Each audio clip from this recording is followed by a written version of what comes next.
talk to people who paid 2 annas for a ticket as they flocked to the fancy picture palaces of yesteryear. They will tell you about the first time they encountered the blonde, blue-eyed, celluloid image of fearless Nadia. The experience was magical.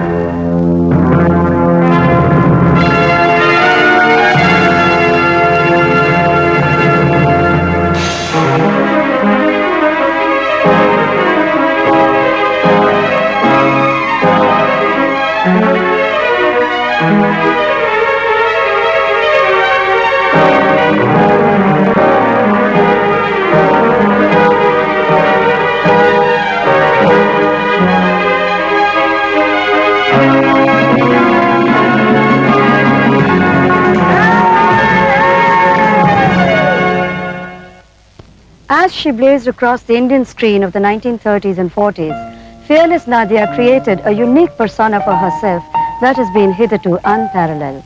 But Nadia's story begins far away from the Indian subcontinent, when in 1910 she was born and baptized Mary Evans. I was born in Perth, Australia, Western Australia. I must mention that, it's in a map.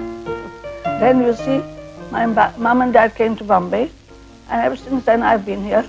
Her father, Herbert Evans, was a soldier in the British Army, and her mother, Margaret, a housewife.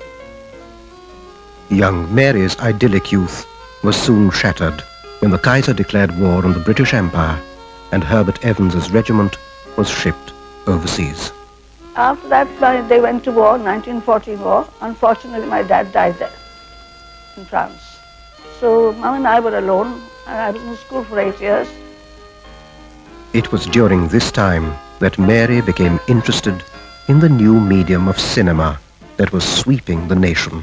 Every week we used to come home, and my mum used to send me to pictures. And I loved all the pictures, what was Ruth Rowland's, Pearl White, Douglas Fairbanks, all stunt pictures. And I used to say to myself, I wish I could do this one day. Another person who was captivated by the cinema was Jamshed Wadia. A scion of an illustrious Parsi family, JBH, as he came to be known, avidly spent his youth in the darkened halls of the cinema theatre. In 1928, overriding the objections of his upper-class westernized family, JBH Wadia gave up a promising career in banking and law to plunge headlong into the then suspect world of filmmaking. 2 years later, his younger brother Homi expressed a desire to join him. With JBH producing and directing and Homi turning the camera and editing, the Wadia brothers' partnership began. Then something unexpected happened. Fearless, she was Miss Nadia at that time. She was brought into my company by one Mr. Kanga, who had seen her on the stage in Lahore. Well, you see, so I decided to reduce. So the only way to go to reduce is a dancing school. It was run by a Russian lady called Madame Ostrova. Madame Ostrova made simple Mary Evans change her name to the more exotic-sounding Nadia.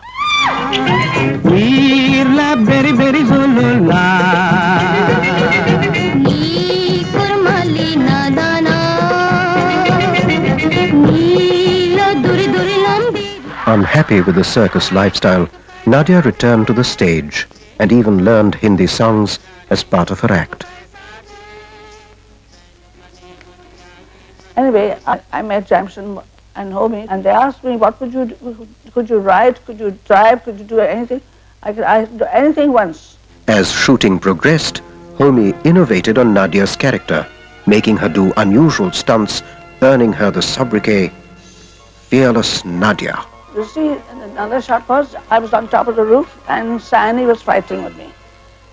Then Homi said to me, carry him. I said, I've never carried a man before.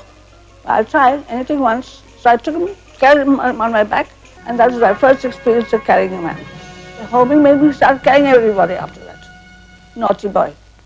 These heroines were usually very meek, dumb ladies who did whatever their husbands wanted them to do. And even when they revolted, they did it in a very womanly, a very sort of shy manner.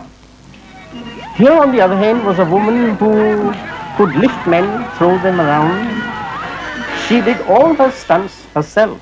The sort of roles Amitabh Bachchan plays are, in a sense, a subtler, more insidious form of roles that were played by Nadia. There is an undercurrent of similarity going throughout. And the changes, such as they appear to us, are merely changes on the surface.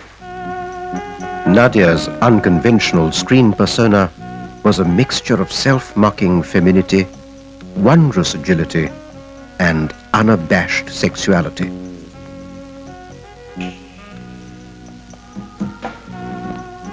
This allowed her to portray fictional fantasy characters with a great degree of believability, violent yet benevolent, voluptuous yet prim.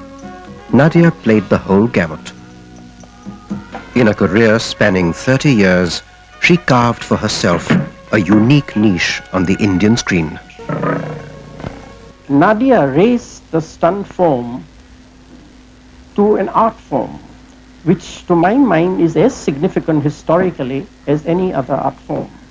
In fact, if I may conclude, I would say that Nadia was to stunt films what, say, Jane Russell is to sex.